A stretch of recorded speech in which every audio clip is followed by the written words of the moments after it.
Mis queridos hermanos, continuando con nuestro estudio de Marcos, vamos a hablar hoy acerca del hombre de la mano seca. Y este pasaje lo encontramos en Marcos, capítulo 3, versículos del 1 al 6. Pero antes de continuar con esto, les pido que inclinen su rostro y vamos a orar al Señor.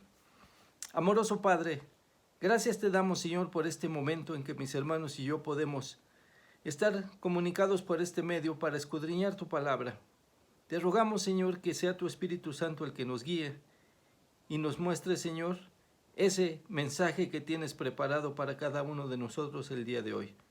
Te rogamos esto en el nombre de Cristo Jesús, nuestro único y suficiente Salvador. Amén. Muy bien, el hombre de la mano seca. Vamos a ver como introducción el versículo 1 del capítulo 3 de Marcos. Dice la palabra del Señor: otra vez entró Jesús en la sinagoga, y había allí un hombre que tenía seca una mano. Jesús entra a la sinagoga y había allí un hombre que tenía seca una mano. La mano seca le impedía extenderla. No podía tomar las cosas. Era una mano inútil y seguro la mantenía escondida dentro de sus ropas. Este hombre tenía una limitación que clínicamente corresponde a la descripción de una parálisis de los nervios que permiten el movimiento de la mano, pero él tenía imposibilitado ese movimiento y por lo tanto esa mano estaba siempre rígida, y al ser inútil para él, lo más seguro es que sí la escondía dentro de sus ropas. Continuando la lectura en Marcos 3, el versículo 2 nos dice: y le acechaban para ver si en el día de reposo la sanaría, a fin de poder acusarle. ¿Quiénes le acechaban? Exactamente, hermano, nuevamente los fariseos aparecen en escena. Los fariseos le acechaban para acusarle de lo que haría en un día de reposo, y así poder llevarlo al Sanedrín, acusándolo de violar ese día de reposo, de violar el reposo ordenado para el pueblo de Israel. Pero nosotros ya vimos en lecturas anteriores acerca de esto, que Jesús es el Señor, no solamente del día de reposo, sino de todos los días. Y vamos a continuar viendo cómo maneja esta situación Jesús. Ahora, como primer punto tenemos que esta historia del hombre de la mano seca es un acto de obediencia. ¿Un acto de obediencia de quién? El hombre de la mano seca, como ya lo describimos, tenía una limitación y él debía hacer todas las actividades que nos imaginamos que nosotros podemos realizar: tomar una cuchara, tomar un lápiz, escribir, darle una vuelta a una hoja, abrir una puerta, rascarnos. Todo lo que podemos hacer con la mano o con nuestras dos manos, el hombre estaba limitado y solamente podía utilizar una mano. En el versículo 3 dice la palabra de Dios: entonces dijo al hombre que tenía la mano seca: levántate y ponte en medio. Ponte en medio.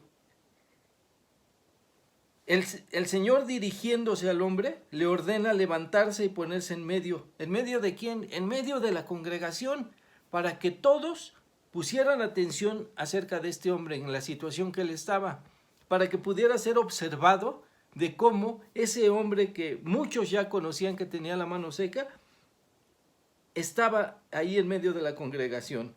El hombre obedeció y seguro que su fe lo hizo ponerse al frente del Señor, sabiendo que si Jesús lo estaba llamando, el Señor haría algo con él. Hasta ese momento él no sabía qué, pero él sabía que el Señor podía hacer algo con él. También era un acto de esperanza respecto a su limitación. Dice, seguramente por su mente pasó: el Señor va a hacer algo con mi situación acerca de mi mano. Y ahí estaba su fe y su esperanza puesta, pero antes que todo obedeció al Señor. Ponte aquí en medio. Y lo que el hombre hizo fue ponerse ahí en medio, obedeciendo al Señor. Punto número 2. También se trata de un acto controversial. Esto que nos está describiendo la palabra de Dios en Marcos 3, versículos del 1 al 6, también es una controversia. ¿Pero qué es una controversia? Controversia es una discusión que se lleva a cabo cuando hay ideas opuestas. Cuando tus ideas se oponen a otras o las de otros se oponen a las tuyas, es el momento cuando entras en una controversia. Las ideas planteadas por Cristo eran opuestas a las de los fariseos. Bien lo sabemos, ya conocemos cómo piensan ellos y cómo piensa Jesús respecto a esta situación. Versículo 4, ahí podemos leer, dirigiéndose a ellos les dijo,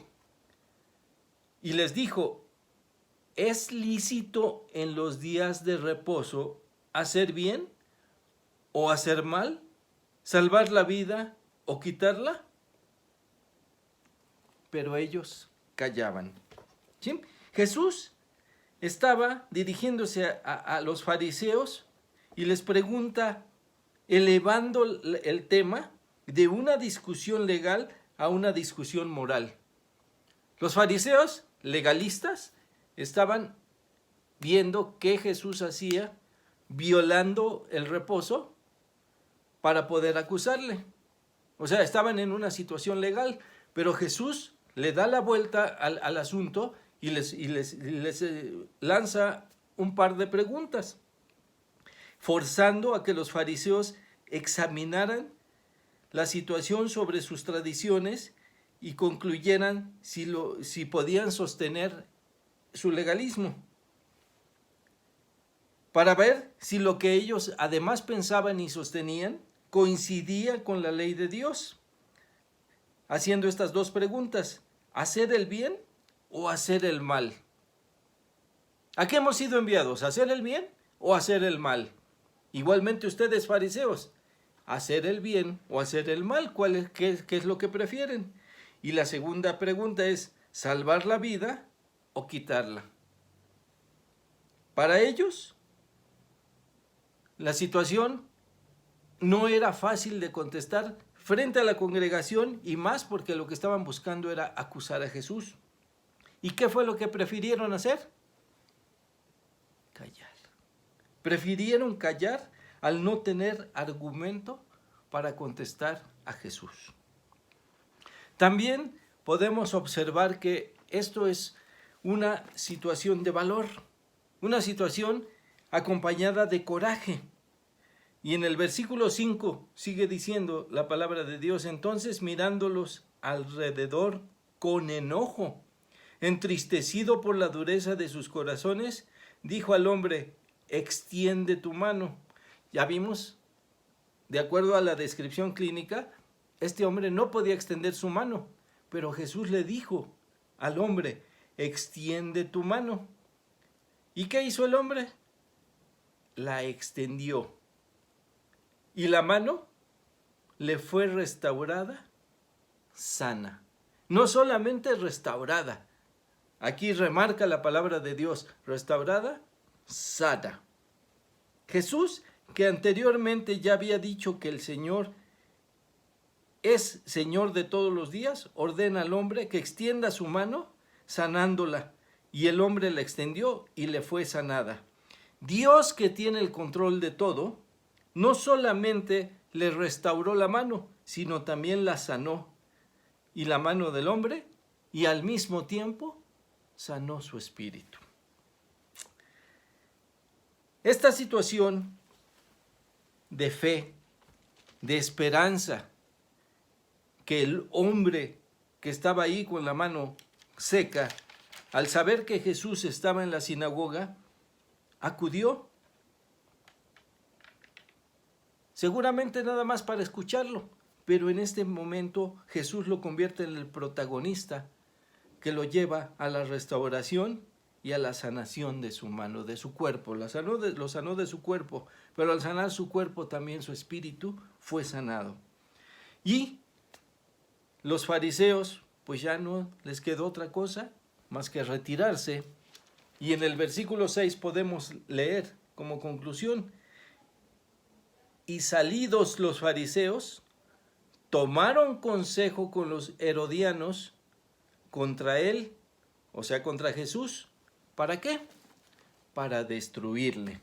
Los fariseos se fueron confabulando y buscando adeptos con los herodianos. Los herodianos era un partido político que se caracterizó por apoyar a Roma. Y ellos, confabulados con los fariseos, o los fariseos confabulados con los herodianos, buscaban la oportunidad para destruir a Jesús. Pero Jesús no cesaba de hacer el bien y de restaurar y de sanar a todo aquel que estaba enfermo.